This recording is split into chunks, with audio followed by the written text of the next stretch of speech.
Hello guys and welcome to my channel. This is Faik, a second year medical student. Today we are going to talk about research. I have actually one publication and that is not a lot to brag about because I know people who have like 8 or and even 18 publications and they are still medical students. So I'll share with you whatever my limited experience is about research, how I worked on a research project on type 2 diabetes in my first year and got it published by this time now. Actually it has been published about a month ago in a journal. So let's get started.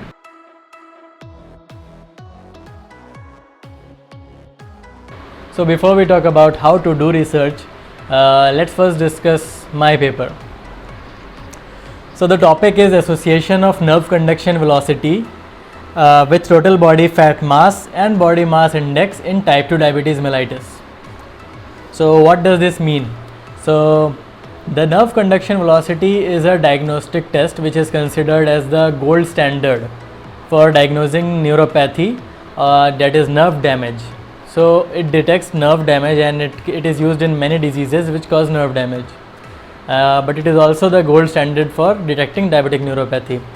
And total body fat is actually the total body fat content of a person, because we also have bone mass, we have muscle mass, and then we have body fat mass. So this machine actually detects only the body fat.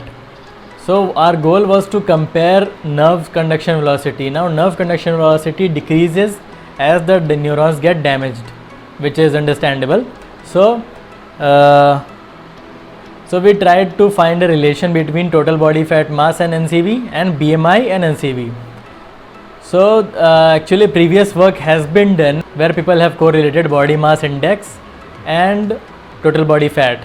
But we wanted to prove that our hypothesis basically was that total body fat mass is a better indicator than BMI for the change in neuropathy.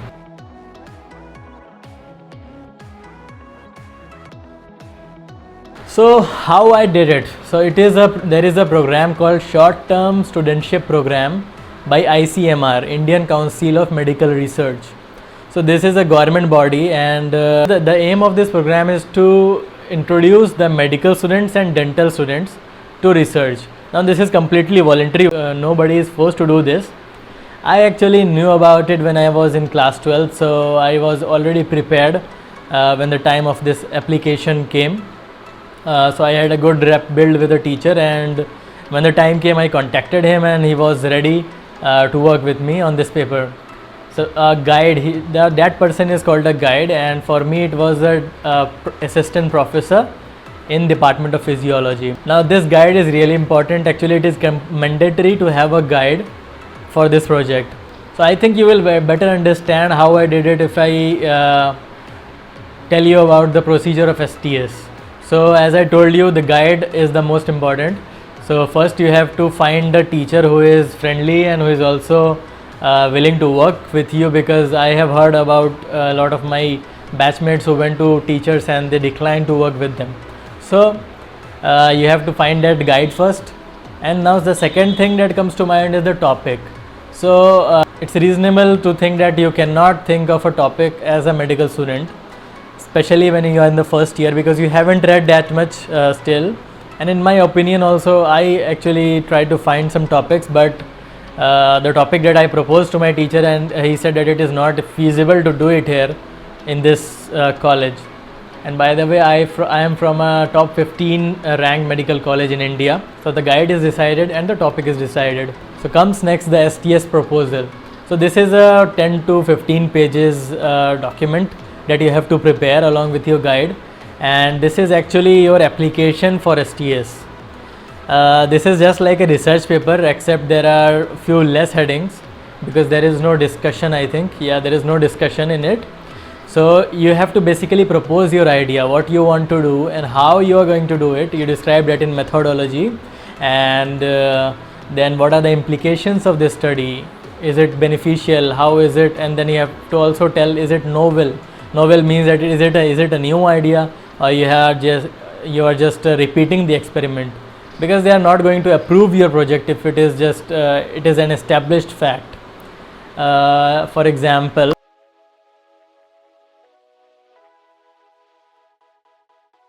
So once your STS proposal is accepted, and this is competitive, it is the first step that is the most important, getting the proposal accepted.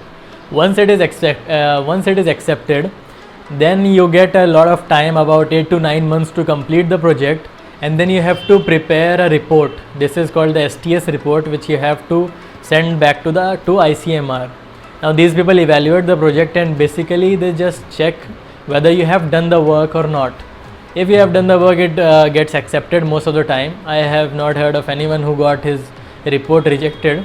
So once your report is also accepted, then after an year, it takes an year till they dispatch your stipend and your certificate. The stipend now is 20,000 rupees, and you also get a certificate. I haven't got mine yet, maybe it is still in the college. So if you want to know more about research, how to design the proposal, how to work on the STS report, and how to actually do the research, I can make a video later about it.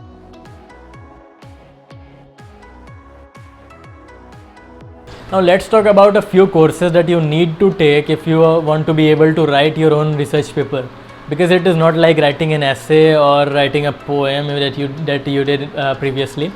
It is totally a different thing. It is an academic writing, it is a formal writing. You cannot just write it like a story. So for this, I suggest a course which is called Writing in the Sciences. This is by I think Dr. Kristen Senani. I'll paste the link down in the description below. So you can do it for free on Coursera, and you also need to do a few courses on statistics. These are not going to be free, but they are also available on Coursera. You can apply for funding, scholarship, but don't be worried about writing your entire paper yourself or running all the statistics yourself, because that's where the guide comes in. He'll guide you throughout, help you with writing the paper, help you with running the statistics and processing the result. So he's gonna help you all the way. So that's why it is really important to select a good guide, because if you don't select a good guide, and even if your proposal gets accepted, then you will not be able to conduct the research properly, right?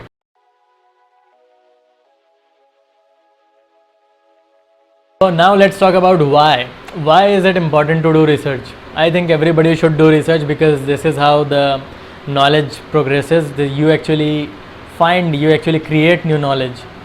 So this is like being on the other side of the table or other side of the stage, because we have been consuming knowledge throughout our life since we were born, and now we get a chance to create knowledge. And now this actually might make things difficult for the next generation, because as more research gets done, there will be more content in the textbook and they'll have to remember more. But who cares? So I was actually interested in research, as I previously told. I knew about it since class 12, because I was so interested in it that I wanted to pursue BSc to do research. Apart from this interest, if you are interested in USMLE or the PLAB, which are the licensing exams to practice in the UK or the US, then these researches are quite valuable. There are actually scoring systems both in the UK and the US, and they actually calculate your score, how many number of publications you have, and what are the impact factors, and what is the quality of your research. It all matters when you are applying for a competitive residency. So if you want to get into a competitive residency like surgery is quite competitive there. It is not so competitive here. But if you want to get into that program, then you will have to show research work. Without doing research work, there is no possibility that you are going to get into general surgery or neurosurgery, any surgical specialty.